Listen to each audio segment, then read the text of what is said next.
Hello everybody. I'm going to start working on this Tamiya Super Avante courtesy of DRC Alf. Thanks very much, man. 2 thumbs up. It's going to be a great time. I'm not going to do an unboxing. I've already started a few bits, so let's get on to it.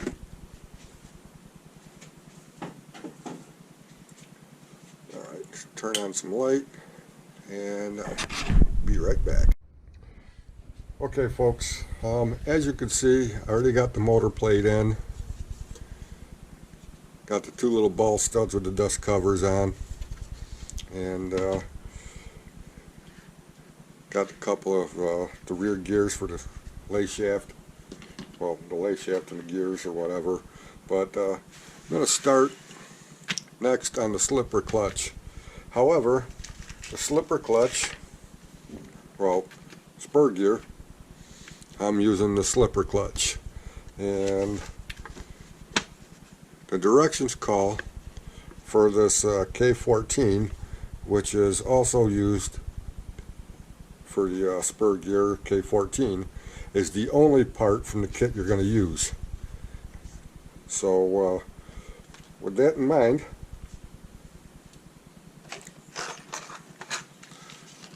let's get the slipper parts out. Since I already had them in there, had it all ready to go. Alright, so I got that ready to go, and I'm going to follow the directions step by step, and I'll get back to you when I'm done with that. Okay, as you can see, this counter gear on the slipper shaft is not plastic as it is in the kit.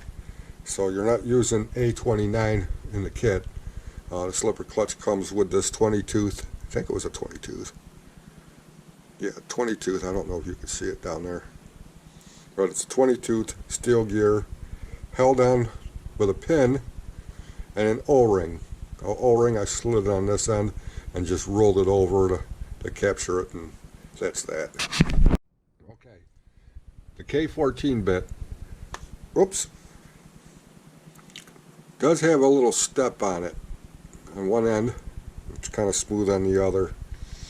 The stepped end faces toward the threads here, and it just slips on like that. Just a note, I just wanted to bring that to your attention, that's all. Okay, the slipper gear comes with a 79 tooth spur gear, which is 9 tooth higher than the 70 tooth supplied with the stock kit. There are replacements. I think you can get a 77. I think it was like the TRF 201 kit. I'm not sure on that, but there are a few options that you could use. It doesn't specify that in any of the directions. I'm just pure speculating on that. So just so you know, it's a 79 tooth spur, and it is 48 pitch, so you will need 48 pitch pinions.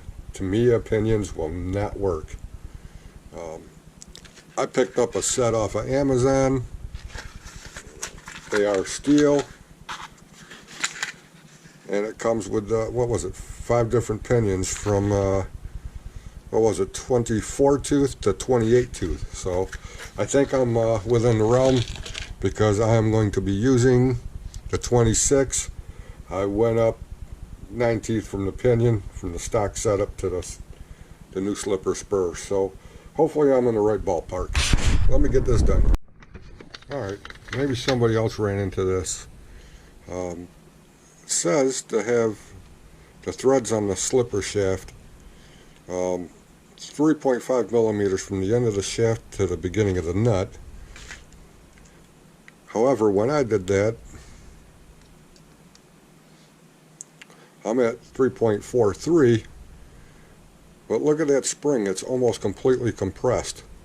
So if anybody else had that problem, or they know something that I don't know, following the directions here, got the slipper pads keyed into the right spots, got the slipper plates keyed into the right spots.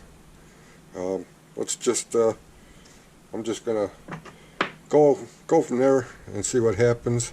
I'm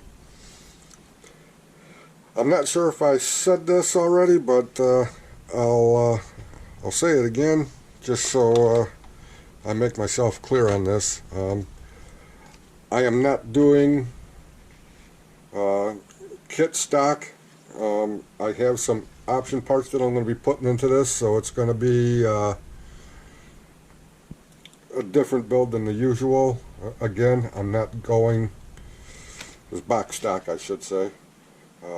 So let me just mosey on over to this next step, which is getting the gears in and the gear covers and stuff on and getting these foams on, and I'll be right back. Just on another note, people,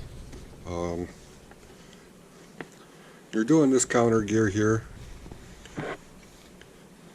A8 and A7 are plastic. They're on the A parts tree. I really wish those were machined aluminum, because when plastic heats up, it tends to melt and gets out of round. And being this style of the kit, I would have really liked to see those in machined aluminum. It wouldn't have hurt. I do have some grease on the gears. As you can see, I got a couple of little dabs here and there, and I did rotate them around. And as I did, if I can do it again, that would be great. I don't know if you can see, but you can see how the grease is starting to spread out and go around all the gears. I tend not to use a lot of grease, just a little couple dabs here and there. Seems to work for me fine. Try to put that in the light a little better. Bring it up to the camera or something.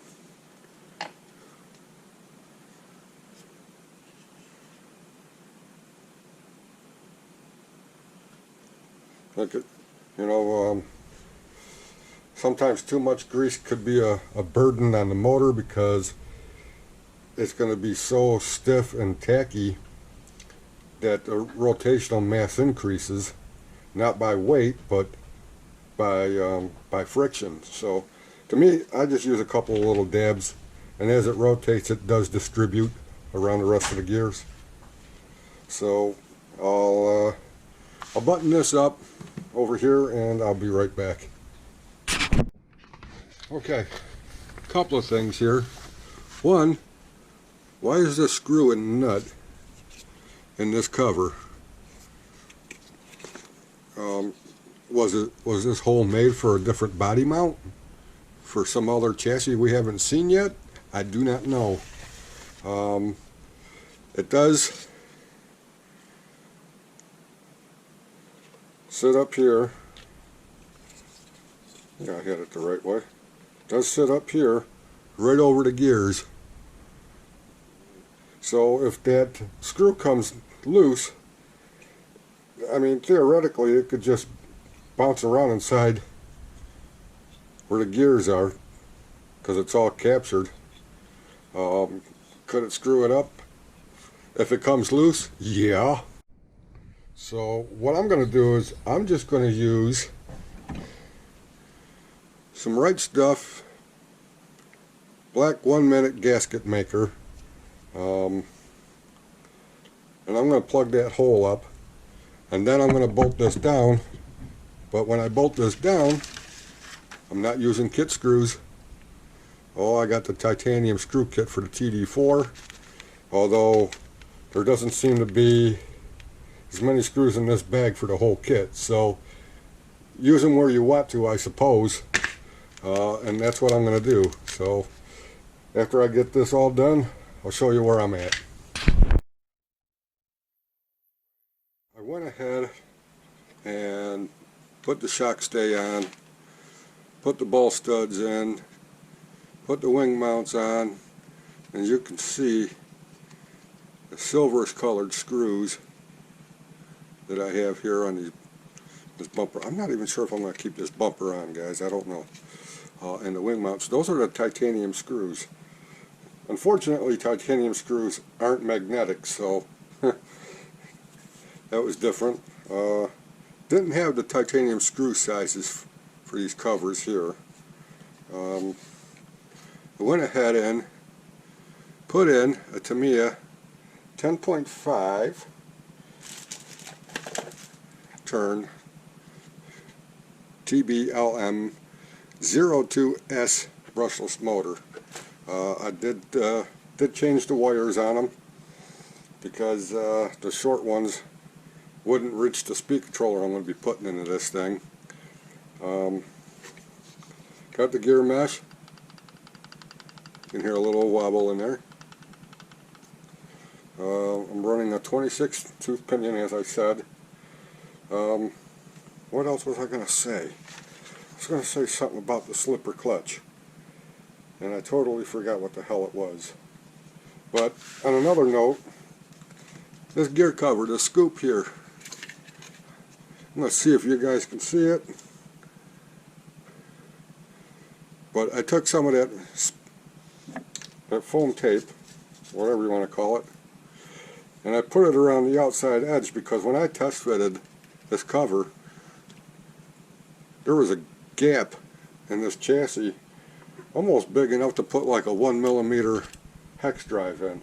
So it doesn't say it in the instructions, but I went ahead and put some of that foam tape just on the outer edge. And the foam tape around this spur gear cover, man, that was tricky. It can be done, but it was tricky. And the little cap for the slipper, I used the same Permatex Right Stuff 1-minute gasket maker. It's not quite the same stuff I used to use in the shop for doing oil pans, which set up really hard and firm. This stays a little bit pliable, so removal should be easy. The flat on this cover faces rearward. It's about the only way it'll fit in and cover up the gap there. So I'm going to close it out here before I get onto the ball diffs. I'll do that in another video. I'll probably build one and go along with that, and then we'll get on to the next few steps. But this is it so far, guys. Hope you like it. Any questions or comments, please leave them below, and we'll see you on the next one. Till then, have a good day.